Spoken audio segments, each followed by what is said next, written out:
Hi, I'm Eden, and this is the tale of Peter Rabbit. It's the first page of the complete tales of Beatrix Potter.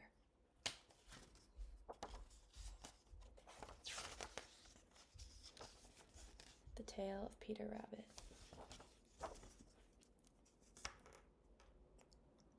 Once upon a time, there were 4 little rabbits, and their names were Flopsy, Mopsy, Cottontail, and Peter. They lived with their mother in a sandbank underneath the root of a very big fir tree. "Now, my dears," said old Miss Rabbit one morning, "you may go to the fields or down the lane, but don't go into Mr. McGregor's garden. Your father had an accident there. He was put in a pie by Miss McGregor. Now run along, and don't get into mischief. I am going out."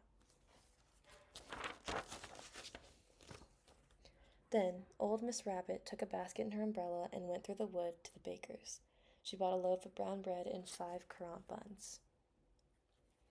Flopsy, Mopsy, and Cottontail, who were good little bunnies, went down the lane to gather blackberries. But Peter, who was very naughty, ran straight away to Mr. McGregor's garden and squeezed under the gate. First, he ate some lettuces, and then some French beans, and then some radishes.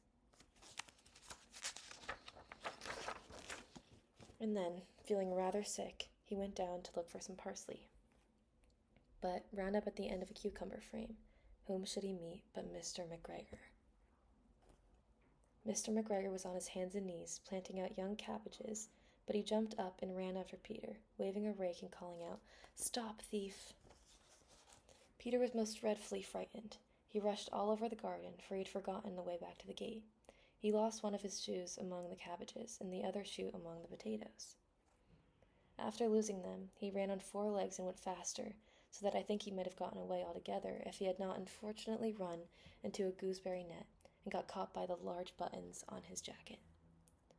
It was a blue jacket with brass buttons, quite new.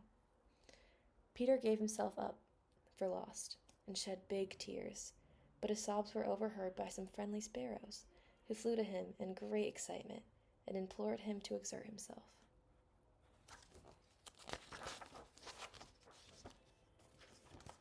Mr. McGregor came up with a sieve and intended to pop upon the top of Peter, but Peter wriggled out just in time, leaving his jacket behind him, and rushed into the tool shed and jumped into a can. It would have been a beautiful thing to hide in if it had not been full of so much water. Mr. McGregor was quite sure that Peter was somewhere in the tool shed, perhaps hidden underneath a flower pot.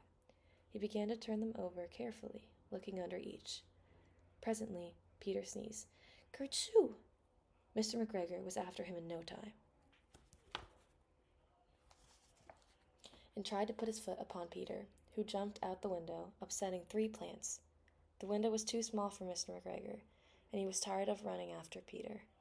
He went back to his work. Peter sat down to rest. He was out of breath and trembling with fright, and he had not the least idea which way to go. He was very damp with sitting in that can. After a time he began to wander about, going lippity-lippity, not very fast, and looking all around. He found a door in the wall, but it was locked, and there was no room for a fat little rabbit to squeeze underneath. An old mouse was running in and out over the tooled stone doorstep, carrying peas and beans to her family in the wood. Peter asked her the way out to the gate, but she had such a large pea in her mouth that she could not answer. She only shook her head at him. Peter began to cry.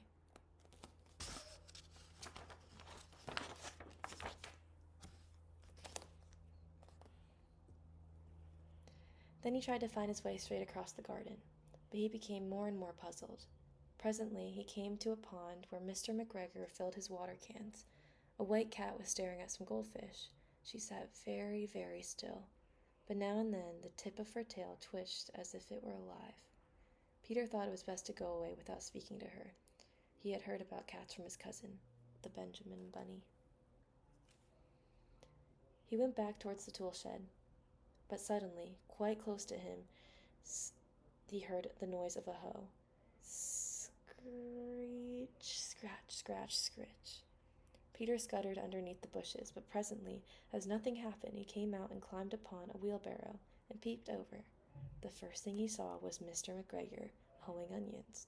His back was turned toward Peter, and beyond him was the gate.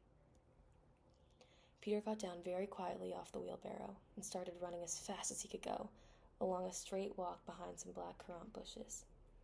Mr. McGregor caught sight of him at the corner, but Peter did not care. He slipped underneath the gate and was safe at last in the wood outside of the garden. Mr. McGregor hung up his little jacket and the shoes for a scarecrow to frighten the blackbirds.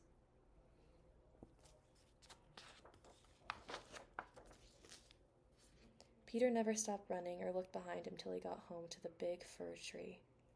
He was so tired that he flopped down upon the nice soft sand and the floor of the rabbit hole and shut his eyes. His mother was busy cooking. She wondered what he had done with his clothes. It was the second little jacket and pair of shoes that Peter had lost in a fortnight.